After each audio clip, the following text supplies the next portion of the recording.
আজকে আরেকটা ভিডিও বানাতে চলে আসলাম। সেটা হচ্ছে মানে ওই সকল বউদের জন্য কিছু কথা, যে সকল বউদের স্বামীরা হচ্ছে প্রতিনিয়ত অন্যের বউকে যৌন হয়রানি করে, দেখলেই লোল পড়ে। সেই সব স্বামীর বউরা সেই সব স্বামীদের নিয়ে এত অহংকার করে আর এত বড় বড় কথা বলে।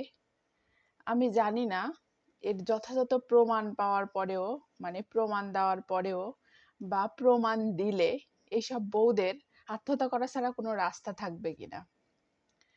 মানে এমন স্বামীকে নিয়ে অহংকার করে, এমন স্বামীকে নিয়ে কথা বলে, দুধে ধোয়া তুলসী পাতা। সবার চরিত্রের সার্টিফিকেট সব সময় সবাই দিতে পারে না। এমন কিছু মানুষ আছে, তাদের চরিত্র এমন দুধে ধোয়া তুলসী পাতা যে তাদের চরিত্রের সার্টিফিকেট দিতে গেলে লিস্ট এত বেশি লম্বা হয়ে যাবে যে তাদের চরিত্রের সার্টিফিকেট দেওয়া বাদ দিয়ে থুয়ে সিনেমা লেখা শুরু করতে হবে। আসলে যাদের চরিত্র খারাপ, যারা অভিনয় করে বেড়ায় মানুষের সামনে, তারাই বড় বড় কথা বলে। আর তাদের অপশন নাই, তো হয় কান্দে জিততে হবে, না হয় ঝগড়া করে জিততে হবে, না অভিনয় করে জিততে হবে। কিন্তু বাস্তবতা এমন একটা জায়গা যেখানে 10 বছর পরেও 50 বছর পরেও সত্য প্রকাশ পাবে। সত্য কখনোই গোপন থাকে না, সত্য সবার সামনে আসবে।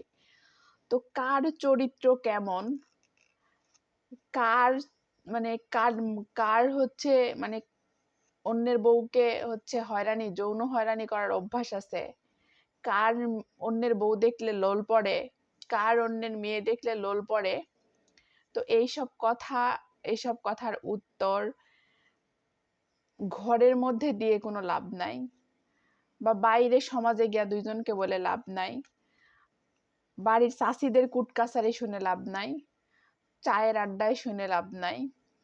এদেরকে সাংবাদিক ডেকে প্রেস ব্রিফিং করে পুরো দুনিয়ার মানুষের সামনে উলঙ্গ করে এদের চরিত্রের সার্টিফিকেট দিতে হবে আমার মতে। তবে ধৈর্যের বাঁধ যখন একদম ভেঙে যায়, আমি আমার বিষয়ে একটা কথা বলি। আমার আব্বাকে যারা টর্চার করছে, আমাকে যারা নিঃস্ব করছে, আমার মাকে যারা প্রতিটা সেকেন্ডে সেকেন্ডে কষ্ট দেয়, কান্দায়, মানে এতটা পরিমাণ অত্যাচার করে যে মায়ের জীবন একদম দুর্বিষহ হয়ে পড়েছে। রাত 2টার সময় মাইকে আমি গতকালকে দেখছি তাহাজ্জুদ নামাজে বসে চিল্লাই চিল্লাই সন্তানদের আচরণের আক্ষেপের বিচার চাচ্ছে আল্লাহর কাছে। তো তোদের বিচার তো হবেই, সাথে আরো কিছু মানুষের বিচার হবে। বিচার আমার মা চেয়ে রাখছে, আমি চেয়ে রাখছি। তো এমন দিন, আমার কিচ্ছু নাই, আমার একটা বাচ্চা নাই, আমার একটা স্বামী আছে আর একটা মা আছে। তো আমার স্বামীর কোনো সমস্যা নাই আমাকে নিয়ে। তো আমার বাপের হত্যার বিচার এখনো আমি করতে পারিনি, আমার বাপের সঙ্গে নিষ্ঠুরতার বিচার এখনো আমি করতে পারিনি। আমার বাপের মৃত্যুর কয়েক ঘন্টা আগে দেওয়া বয়ান আমি এখনো ভুলে যাইনি। আমার এই জায়গাটাতে প্রতিটা সেকেন্ড, প্রতিটা মুহূর্ত কুরে কুরে খায়। তো যাদের সম্মানের ভয় আছে, যারা অনেকেই জানে যে আমার ভিতরে এই আগুনটা সবসময় দাউ দাউ করে জ্বলে, আর আমি তো নিশ্চিত অসুস্থ, যে কোনো সময় মারা যাব, আমার মাও অসুস্থ, মারা যাবে, তো আমাদের কোনো পিছু টান নাই। তো প্রতিশোধের আগুন কতটা ভয়ঙ্কর হয়, সেই আগুনটা আমার মধ্যে একদিনে জন্ম নেয়নি। আমার মধ্যে এখন এমন আগুন জন্ম নিছে, কারো বাড়ির থেকে আইনের আশ্রয় নিতে হয় না, কারো ঘরে বসে থেকে আইনের আশ্রয় নিতে হয় না। আইনের আশ্রয় রাস্তার থেকেও নেওয়া যায়, যেমন আমার বাপ নিয়েছিল হসপিটাল থেকে, আমি নিয়েছিলাম রাস্তায় থেকে। মাসের পর মাস, দিনের পর দিন কোর্টের বারান্দায় বসে থেকেছি। কারো বাড়িতে থেকে তো আইনের আশ্রয় নিতে হয় না। কে বলছে যে কারো বাড়ির থেকে কোর্টে যাইতে হবে, কারো বাড়ির থেকে থানায় যাইতে হবে, কারো বাড়ির থেকে আইনের আশ্রয় নিতে হবে? এসব ভুলভাল কথার কোনো যুক্তি নাই। তো আইনের আশ্রয় যেখান সেখান থেকে নেওয়া যায়। তোমার উপর কেউ অন্যায় করতেছে, অত্যাচার করতেছে, তুমি ভুক্তভোগী, তুমি যেখান থেকে পারো তুমি চেষ্টা করবে আইনের সাহায্য নেওয়ার জন্য, মানুষের সাহায্য নেওয়ার জন্য।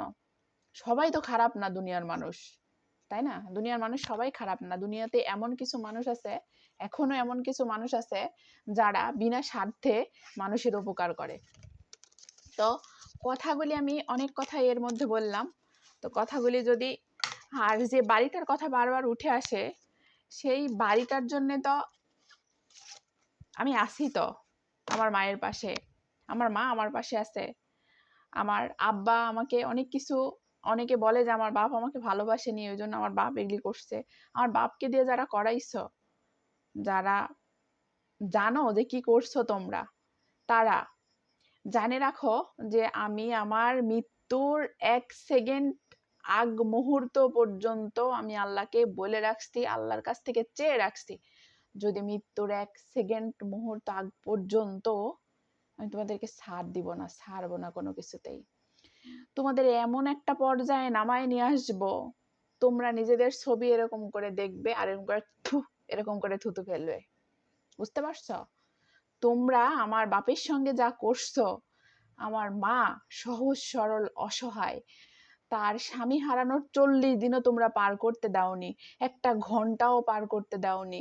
30 মিনিট পরে তার ওপর, আমার ওপর যে অ্যাটাক করছো, যে অত্যাচার করছো, এগুলো মানুষ এখনো সবটা জানে না। সবটা জানানোর পর তারপরে তোমাদের চেহারাগুলো সবার সামনে নিয়ে আসার পর থুতু মেরে, তারপরে আমার যদি এতটুকু যদি আমার এখানে যদি শান্তি পায়, আর আমার আব্বার ওই কবরে শুয়ে থাকা আত্মা যদি একটু শান্তি পায়, আর আমার মা যদি একটু, আমার মায়ের মুখে যদি আমি হাসি ফোটাতে পারি, এটাই আমার শেষ। ঠিক আছে? আর অন্য কোনো কিছুর দরকার নাই।